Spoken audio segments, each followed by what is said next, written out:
Joining me now is Kathleen McConnery, Hockey Mom Insider. How are you doing? I'm doing fine. I'm very happy to be here. Good, good. Well, it's lovely to have you, and I'm glad that you can bring us some tips coming from the perspective of a very experienced hockey mom. But before we do that, I've got to ask you, how do you become one of Canada's 10 most experienced and enthusiastic hockey moms and now kind of speak on behalf of Odor-Eaters? I guess I've always volunteered in the Minor Hockey Association, and our association president sent out a note last week asking for some moms to volunteer to come and do this segment. And I was probably the one that was maybe less shy and more willing to experience this thing. So here I am. I've got close to 9 years experience as a hockey mom in the Ottawa Centre Minor Hockey Association, and thought I could come and share some tips, because I remember when I was a new hockey mom and I didn't know anything about the hockey gear, and how do we move forward. Right, and you've got 3 children, you said, right? I do.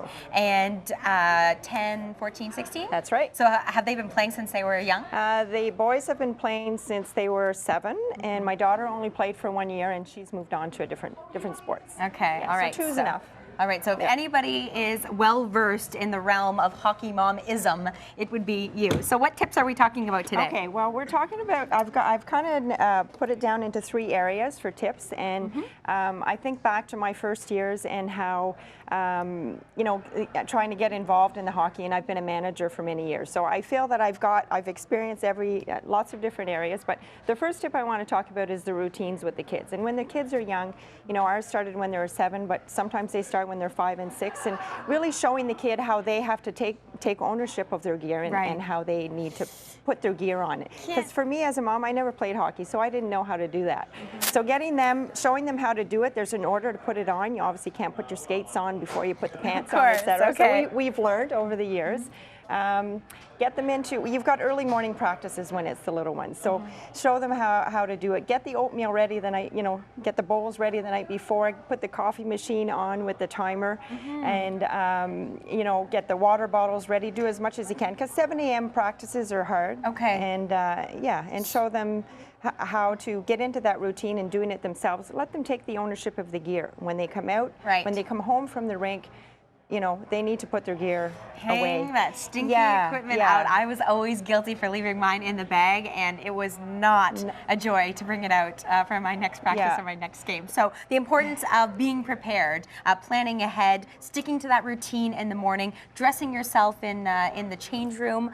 What's next? Yeah, and sometimes we change. Sometimes if they're early, they get changed at home partially, and then they do the rest at the rink. The second point is looking after your gear, and you talked about not taking your stuff out of the bag. The hockey bag is for transporting your gear to the rink and back home. It's not for storing your gear, because if it stays zipped up, it really stinks. Oh, yes. So we in our house, we developed a rack. My husband, recycled the old crib and had, it's about a 6-foot rack, and every kid would come in and they would just have two of their shelves, and they would dry their stuff out. So, you need to dry your gear. You can't leave it in the bag, because that's when the stink comes in. And that's where Odor-Eaters comes into play as well, right? Because sometimes laying it out on those racks isn't quite enough. No, and there are products on the market, like there's a footbed that's fairly thin that you can stick in the skate, and that'll absorb the sweat and it'll eliminate the odors. There's a spray you can use as well. So there's different products that are available that can certainly help, but you still need to dry the gear. Right. So. And Kathleen, before we go, the importance, in your opinion, of volunteering. Volunteering, I think you're gonna meet people. It's gonna be a better experience, because for the kids, they're gonna have more fun. You're gonna have more fun. There's lots of volunteer aspects that you can get involved in. You can do the scorekeeping, the timekeeping. You can be the trainer. You can be the coach. You can just help out organize, help organize a tournament, search for a tournament. Even do a logo, design a logo that you can stick on the door. And, like, the kids love coming in and seeing that, that's their logo and that's their team. So many hands make light work. So the more and that was my job as the manager, is to trying to get all these people to try and help up and do little bits and pieces of it to make it a smooth running year, and lots of fun.